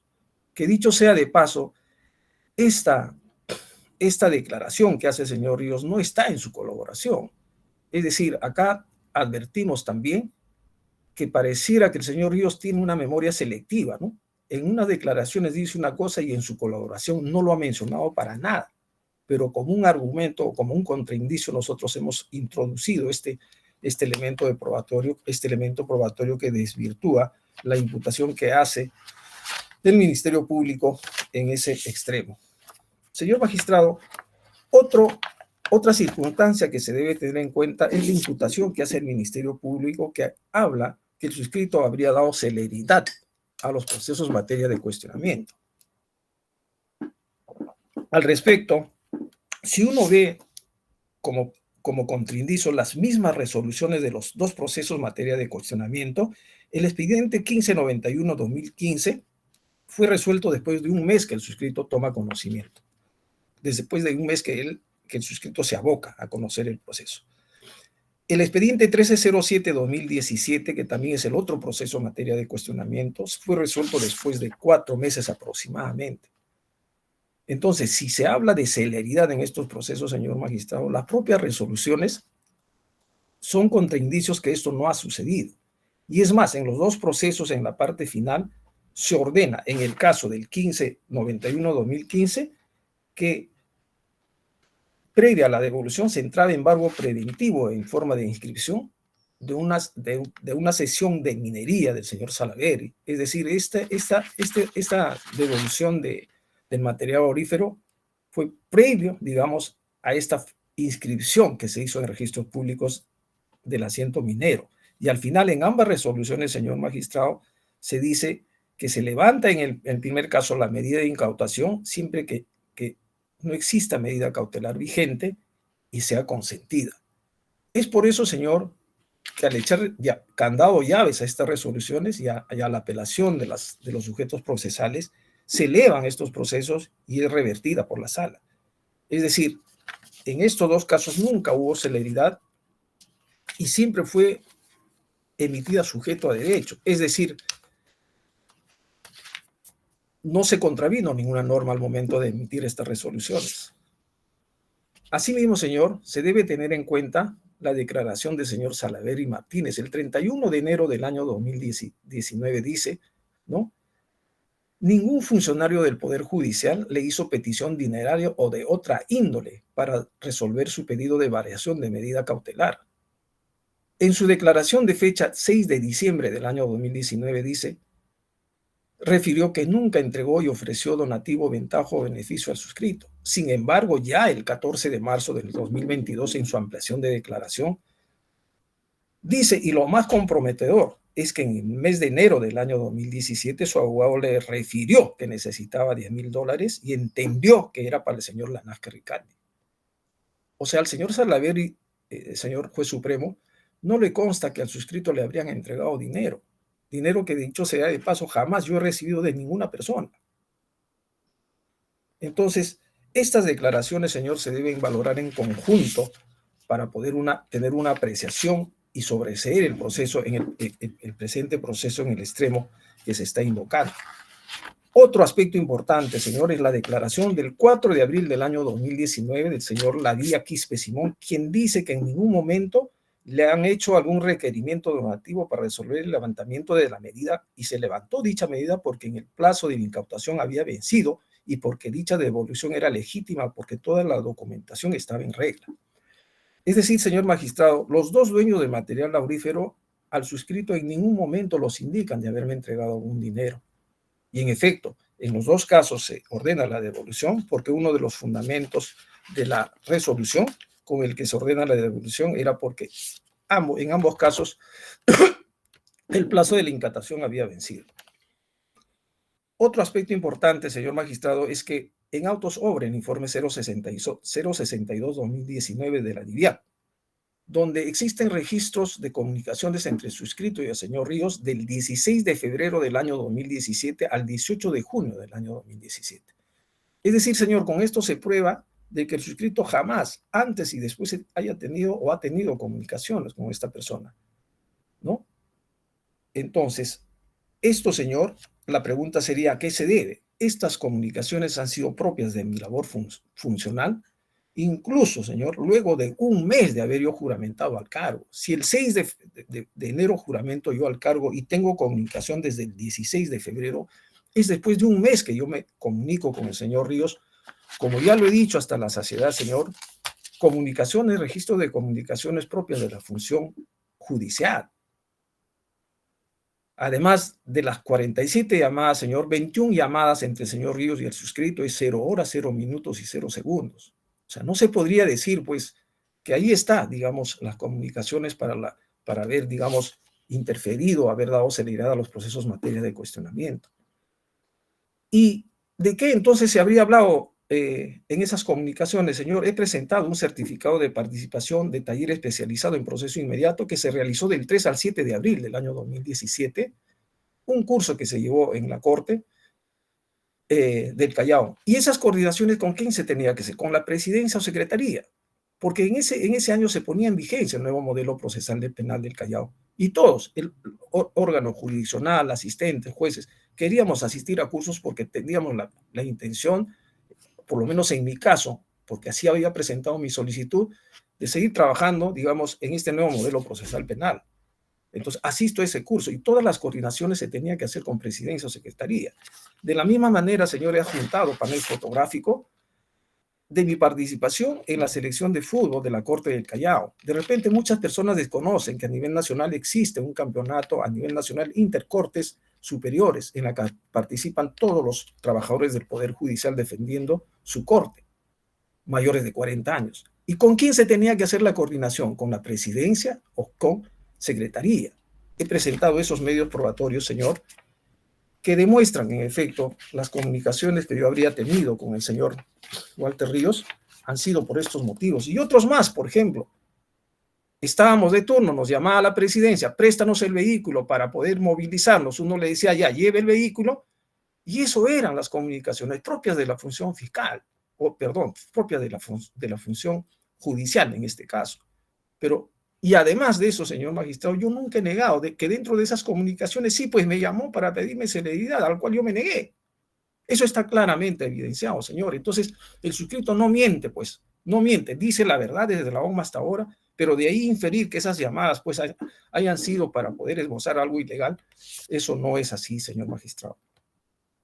Otro aspecto, el colaborador de clave 060F 2018 dice que a Julio Lanasca se le había entregado $10,000, que $10,000, pero el señor colaborador no dice más que eso, no ha sido colaborado, no ha sido corroborado ese dicho.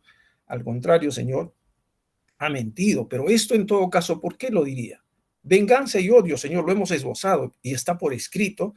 Esto se debe a que el 18 de julio del año 2018 el suscrito pues lo denuncia al señor Ríos por interferencia en sus funciones. El 22 de noviembre me ratifico ante Fiscalía y el 9 de mayo, luego de un año, el señor Ríos se acoge a la colaboración. Evidentemente, señor magistrado, ahí viene el tema de la revancha, el odio de una declaración espuria, con rencor, que lo ha considerado la casación 292-2019 de Lambayeque, y dice pues que estas declaraciones no valen y en todo caso deben ser coadyuvadas con otros elementos de comisión que en el presente caso no existen. Asimismo, señor magistrado, para el hecho 1 y 2, entonces se debe tomar en cuenta el plenario 2-2015, que dice que las declaraciones del coacusado testigo que sean turbias, espurias, de venganza y odio no sirven para un proceso penal, señor magistrado, porque además estas declaraciones son consideradas como altamente sospechosas. Otro aspecto importante, señor magistrado, es con una circunstancia concomitante que el Ministerio Público considera. Hay un oficio 848-2019 de la SUNAR. Hay un vehículo a nombre del señor Lanasca por la suma de $17,000. Ahí está el dinero mal habido. Señor, decir de esa manera... Doctor, le voy a dar 4 minutos para que concluya porque ya está tomando los 30. ¿Ya? Señor, muchas gracias. Voy a tratar de acabar, señor. Muchas gracias. Permíteme acabar. Y decir, señor, esto es muy subjetivo, porque si bien es cierto existe esa compra de vehículos, señor, se ha hecho después de un año la compra, ¿no? ¿Y cómo se hace la compra de ese vehículo? El 23 de junio del año 2018 yo vendo un vehículo Toyota que tenía, que era de mi propiedad, y compro luego de un año, señor, el 6 de julio del 2018, este vehículo en materia de cuestionamiento. Y la diferencia, señor, en todo caso, ¿de dónde es? Es del producto de mi trabajo que hice como fiscal provincial de prevención del delito del 1 de septiembre de 2017 al 30 de septiembre de 2018. ¿No? Ganando un sueldo, como ya lo dije anteriormente, señor, de 9,000 soles, que consta después de operativo, gasto fiscal y remuneración. Entonces, lo cual era suficiente como para poder comprar ese vehículo. Y eso, señor, es un dinero que está bancarizado. ¿Y cómo se prueba, señor, eso? Con la constancia de desempeño funcional del 19 de septiembre de 2017, haber trabajado hasta el 25 de septiembre del año 2018 como fiscal provincial provisional.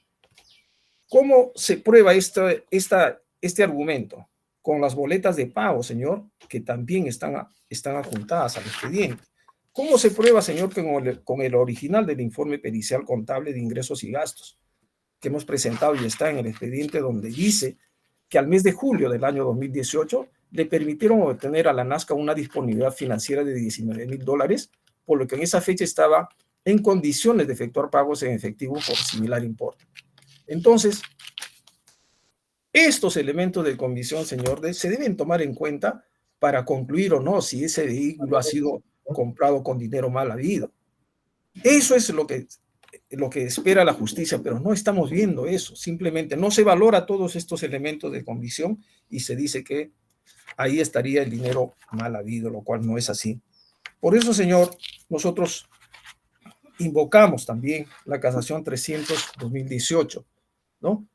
Que dice que el Ministerio Público o cualquier autoridad no debe tomar o no debe argumentar su petición en inducciones arbitrarias, absurdas, infundadas, ¿no? Los indicios deben estar debidamente acabados, ¿no? Y eso es lo que no está sucediendo en el presente caso. Otro aspecto, señor magistrado, es que... Le queda un minuto, doctora. Tiene que acabar en un minuto. En todo caso, señor magistrado, no sé si estamos contra el tiempo. Quisiera que se suspenda mi intervención en este caso, señor, para continuar próximamente, porque hay 2 o 5 puntos importantes, señor juez. Sí, pero tiene que resumirlo, pues, doctor. O sea, sí, más de 30 minutos, ya le he dado 30 minutos. Usted me pidió 30, yo dije en 20, trató de resumirlos. Entonces tienen que ser más concretos, precisos, directamente a lo que es la pretensión, ¿no? Sí, le voy a dar 2 minutos más para que concluya todo y luego en la réplica ya podrá usted, o en la dúplica podrá usted hacer algo más, ¿no? Sí, señor juez supremo, muchas gracias. Lo que yo le explico, señor, es que tal vez en este proceso y a lo largo de mi experiencia, señor, en la Procuraduría también que he estado trabajando, yo no he visto que ningún acusado a lo largo del tiempo que he trabajado se haya hecho una defensa tan eficaz, señor magistrado. Yo por eso estoy demorándome en señalar los contraindicios que he logrado introducir al presente proceso. Y voy a terminar con esto, señor magistrado. La Fiscalía dice que el 18 de julio del año 2018, el suscrito habría reconocido la imputación en ese nivel administrativo. Señor, si usted lee, señor magistrado, mi declaración, eso no es cierto, porque en una parte yo digo que en ningún momento he aceptado las influencias o las celeridades que pedía el señor Ríos. Pero en el supuesto negado que eso fuera así, señor magistrado, se debe tener en cuenta el principio de presunción de veracidad, que está contemplado en la ley 27444, en el título preliminar, cuando dice que los documentos y las declaraciones de los administrados responden a la verdad de los hechos que ellos afirman. Pero esta norma misma dice que esta presunción admite prueba en contrario. Entonces, ¿cuáles son las pruebas en contrario, señor, a mi presunto reconocimiento que dice el Ministerio Público, ¿no? Que es la presunción juris tanto. ¿Cuál es? Primero es mi propia declaración, donde yo niego, señor magistrado, que esto haya sido así, según el colaborador. Lo segundo es cuando el propio colaborador dice cómo es posible que usted va a contrariar a su presidente. Eso está clarísimo. Hay que tomar en cuenta la declaración en su conjunto de este colaborador y no solo lo que le conviene al Ministerio Público, por justicia, por equidad, señor magistrado. C, ¿cuál es el otro elemento que contradice esta, según la presunción?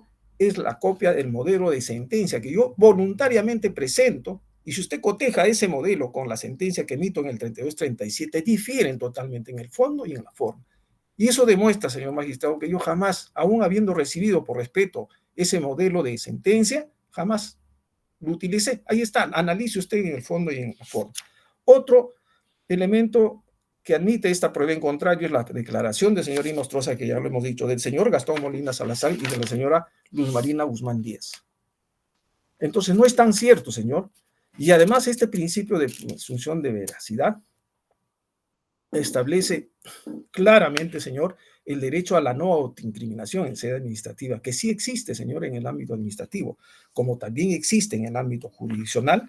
Y haciendo el resumen, señor, así se establece en el título preliminar del Código Procesal Penal que nadie puede ser obligado o inducido a declarar o a conocer culpabilidad por sí mismo. Así mismo lo ha dicho el Tribunal Constitucional, el artículo 8 de la Convención Americana de Derechos Humanos y otras conexas al respecto. Ahora, otro aspecto importante. El Ministerio Público dice que Ríos se vio en la obligación y la necesidad de poner fin al señor Lanasca en el cargo de tercer juzgado penal del Callao. Esa inferencia tampoco no es cierta, señor, porque acá no hubo ninguna necesidad de ponerme fin al cargo. Lo que pasa es que como yo no era del entorno del señor Ríos, él me saca del cargo. ¿Y esto cómo está corroborado? Cuando el mismo señor Ríos dice, en el Distrito Judicial del Callao, todos los magistrados de los 8 juzgados eran titulares, salvo el tercer juzgado penal del Callao. Eso es mentira. ¿Y cómo se demuestra? Con el oficio 698-2020. Recursos Humanos de la Corte del Callao dice que todos los jueces, los 8 jueces, ese año éramos supernumerarios o suplentes o provisionales. Entonces, con eso, señor, se acredita que en efecto, al no ser de su grupo, el señor Ríos buscó el pretexto para poder cesarme en el cargo. ¿Es así, señor? Sí. Concluya. Voy a concluir, señor magistrado. Voy a, de repente, cortar esta parte y solo referir lo siguiente. Entonces, el cese en el cargo, señor, era por este motivo, que yo no era, pues, del entorno de este grupo. Y esto ha sido corroborado con la declaración de la señora Salcedo, del señor Sánchez, de la señora Barbadillo, del señor Gómez Quispe, de la señora Salazar Pecho, de la señora Langa Carrión, quienes han trabajado en el tiempo que yo trabajé en el juzgado, y todos ellos han dicho que en los procesos de materia de codemostramiento no advirtieron ninguna irregularidad en los procesos que se ventilaba en el tercer juzgado penal del Callao. Otro contraindicio, señor, es cuando el señor Ríos dice: al señor Lanasca, por la devolución del material aurífero, lo denuncia Pronavi. Mentira, porque con oficio 500-2021, Pronavi informa y dice, se informa a Julio Lanasca que Pronavi, a través de la Procuraduría del Minjus, no ha entablado denuncia alguna contra el ciudadano Julio Lanasca. Entonces, ahí, señor, otro contraindicio contundente de cómo el señor Río Montalvo miente. Y lo último, señor, Migraciones ha informado con oficio 15-1-2019 un elemento de oficio del Ministerio Público donde dice que su inscrito jamás ha tenido, señor magistrado, un viaje al extranjero. Y esto, ¿sabe por qué, señor? Porque siempre a lo largo de mi vida he tenido una vida modesta, una vida moderada, sin lujos ni detalles. Entonces, este movimiento migratorio, evidentemente nosotros lo hacemos valer, que demuestra la condición de honorabilidad que uno ha tenido también fuera, digamos, del despacho jurisdiccional o judicial. Y por último, señor, se debe tener en cuenta el principio, pues, de inocencia, que la inocencia se presume, la responsabilidad se prueba, el principio de interdicción de la arbitrariedad, que está, pues, prohibido, decisiones caprichosas, despóticas del Ministerio Público. Y por todo ello, señor, pedimos que el presente sobreseimiento del hecho 1 sea declarado fundado, señor. ¿Por qué? Porque no existe. Pero ya repitió, doctor, va a comenzar a repetir nuevamente. No, no hay conducta típica, señor, no hay una imputación concreta, no hay un objeto concreto de prueba, existe una insuficiencia probatoria, señor magistrado, y solo hay un testigo colaborador y no hay otra prueba nuclear o una prueba accesoria, señor, lo cual amerita el sobreseimiento del presente proceso relacionado al hecho 1. Muchas gracias, señor. Gracias. Doctor Puma, vamos a escuchar esta segunda y después voy a suspenderla para la próxima sesión. Sí, señor magistrado supremo. En efecto, esta defensa ha formulado el sobreseimiento en virtud de lo establecido por el artículo 344, numerales 2, literal A y D. Voy a desarrollar el primer supuesto que he invocado, de que los hechos no podrían ser atribuidos a mi patrocinado. Por lo tanto, es necesario hacerse remisión a la imputación, porque hablamos de una imputación, hablamos de hechos concretos que se atribuyen a una determinada persona. Por lo tanto, es inexorable de que nos remitamos a los hechos. Conforme ya habíamos señalado, el artículo 398 del Código Penal, para que se configure el delito de cohecho activo específico, se requieren los elementos ofrecer, dar o prometer donativo, o una ventaja o beneficio a un magistrado, con el objetivo de influir en la decisión de un asunto sometido a su conocimiento o competencia. Ahora, si partimos de los hechos postulados por el Ministerio Público, claramente en una parte señala, por ejemplo, para lo cual el abogado Javier Ernesto Rodríguez Gómez, en su interés, ¿no?, y en el de Domingo Jesús Salaverry Martínez, habría entregado la suma de $17,000, distribuidos a razón de $10,000 para Julio José Lanasca Ricaldi, $4,000 para Walter Benigno Ríos Montalvo, presidente de la Corte Superior de Justicia de Callao, y $3.000 para Gianfranco Martínez Paredes Sánchez. Como se podrá advertir de esta imputación que se realiza a mi cliente, no se señala de qué forma se ha concretado la entrega, porque quien es el acusado es Simón Yavilla, concretamente, de qué forma habría entregado o cuál es la vinculación que tiene con este abogado Javier Ernesto Rodríguez Gómez. En ese sentido, es cómo se le podría atribuir un hecho si es que no se dice cuándo, cómo, bajo qué circunstancias se concretó la entrega, no se concretó, solamente fue un ofrecimiento, y con qué elemento de convicción está corroborado este ofrecimiento. En ese sentido, también por otra parte, no se precisa, por ejemplo, en el momento de desarrollar su tesis, señala en cuanto a la autoría y participación, dice el acusado Simón Yavilla Quispe responde a título de presunto autor, pues sabiendo que podría ser beneficiado con la devolución del material aurífero incautado, decidió entregar $7.000 para que Julio José Lanasca Ricalde, juez del juzgado del tercer juzgado penal del Callao, quien conocía su proceso, emitiera una decisión favorable. Si bien es cierto, en la imputación concreta se precisa que el acusado Simón Yavilla, porque había entregado las sumas de $7.000, pero del desarrollo de los hechos no se señala de qué forma, cómo es, tanto más que se resalta la intervención concreta del abogado Javier. Entonces, en esas circunstancias, ¿cómo es posible que se podría atribuir un determinado hecho a una determinada persona? Por lo tanto, consideramos que se debe declarar fundada sobre este supuesto. El otro supuesto que hemos planteado es de que no existen elementos de convicción suficientes para solicitar fundamentalmente el enjuiciamiento de mi patrocinado. Consideramos que para llegar a una etapa de juicio, por lo menos debe existir una alta probabilidad de que el caso pueda prosperar y se pueda hacer meritoria de una condena. Y en el presente caso, del estudio de los elementos de convicción, señor magistrado, al igual, siempre partiendo por la conducta que sanciona el tipo penal, que es ofrecer, dar o prometer donativo, ventaja o beneficio a un magistrado, a cambio de influir en la decisión de un asunto sometido a su conocimiento.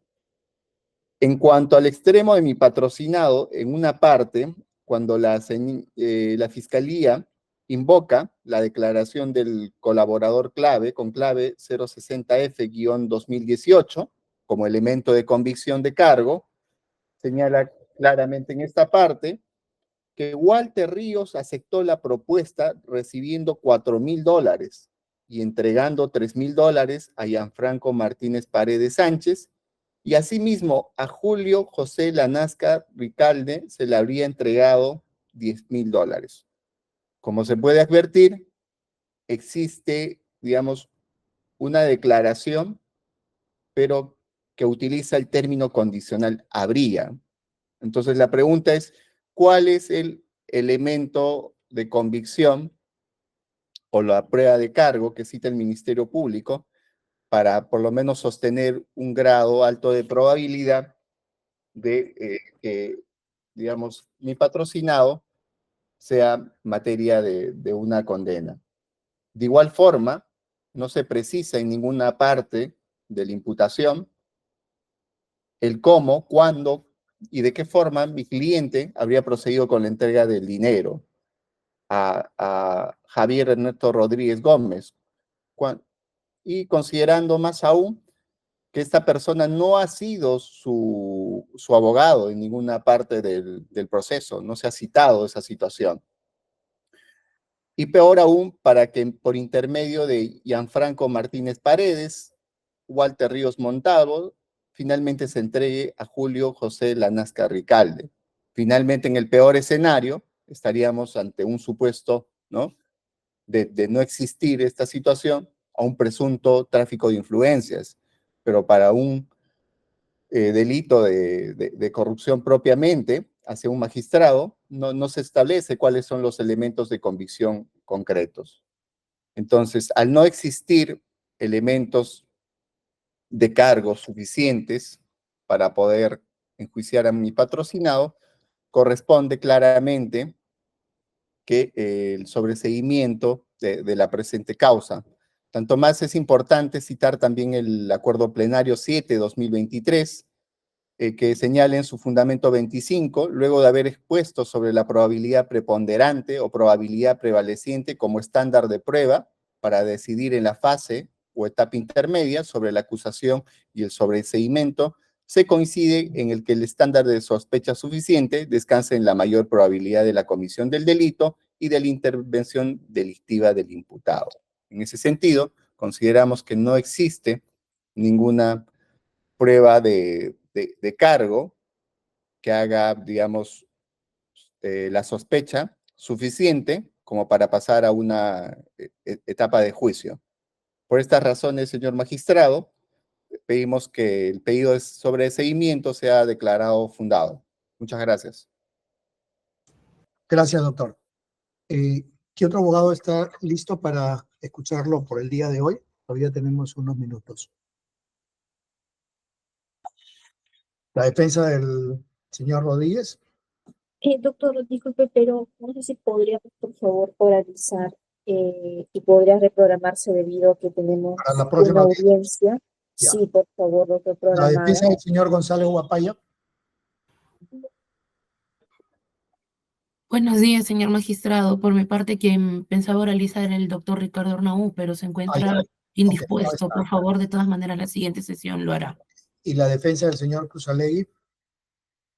Doctora Señor juez, en el mismo sentido, tenía programado para la siguiente audiencia poder sustentar. Entonces, para la estimado siguiente que- audiencia, por favor, los tres últimos para ya ir avanzando. ¿Correcto?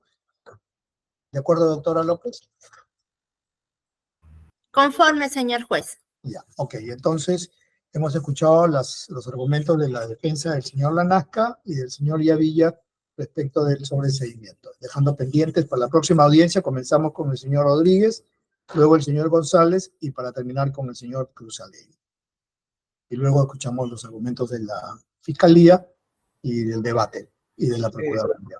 Señor Juez Supremo, si me permite, es solo dejar constancia que el suscrito ha oralizado el hecho 1, señor magistrado, le pedí permiso, he terminado Sí. con el hecho 1. Sí, pero para el hecho 2 le voy a dejar para la próxima. En la Perfecto. réplica tendrá que hacer, pero también le voy a dar tiempo, doctora. O sea, tiene usted que ser concreto, preciso, por qué pide el sobreseimiento, ¿no? Perfecto. De Ya, acuerdo. señor, la próxima audiencia. Muchas gracias. De acuerdo. Ok. Siendo las 11:45, se concluye la presente sesión y se programa la próxima audiencia para el día. ¿Qué día? ¿Qué día? Pues dime el día. Lunes 4 de noviembre del 2024 a las 10 de la mañana. Ya. Lunes 4 de noviembre a las 10 de la mañana. Señor juez, ¿me permite un instante? Voy a ver mi agenda. Según recuerdo, tengo juicio oral. Deme, por favor, un minuto, si me Ya. permite, por favor. ¿Ese qué día es?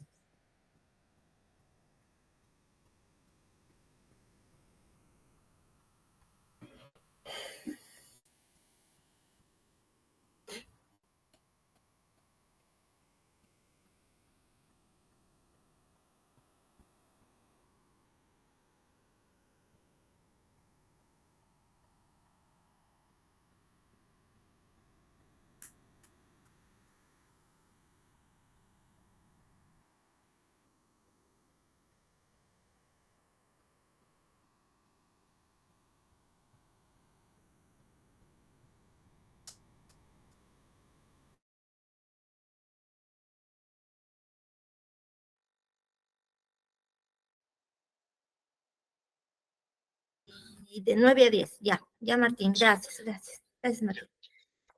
Sí, señor juez, tengo juicio oral de 9 a 10. No, está apagado su micro. Puede ser, gracias. Puede ser 10:30, doctora. Sí, por favor, le agradecería. Entonces, reformulamos la hora para las 10:30. Disculpe, ¿podríamos por favor programarlo para ese día? Porque también tengo continuación de audiencia de Ese es control el de octavo día. acusación. Ese día yo no puedo moverle, es el octavo día. Es el 8, ¿correcto? No, es que No, no le escuché bien, doctora, el doctor, 10 de porque no tengo acá ahorita muy buena señal, Ah, ya. disculpe. El 4 de noviembre, lunes 4 de noviembre. Doctor, ¿y no podría, por favor, dado que vamos a realizar para otra fecha, por favor, No, doctor? No, ya estamos en el octavo día. Ese es el octavo día. Lo estoy moviendo Ya. para bien por la Ya, hora. ok, ¿Ya? ya, Están doctora. notificados para el lunes 4 de noviembre a las 10:30. Están notificados. Gracias por el día de hoy. La sesión ha concluido.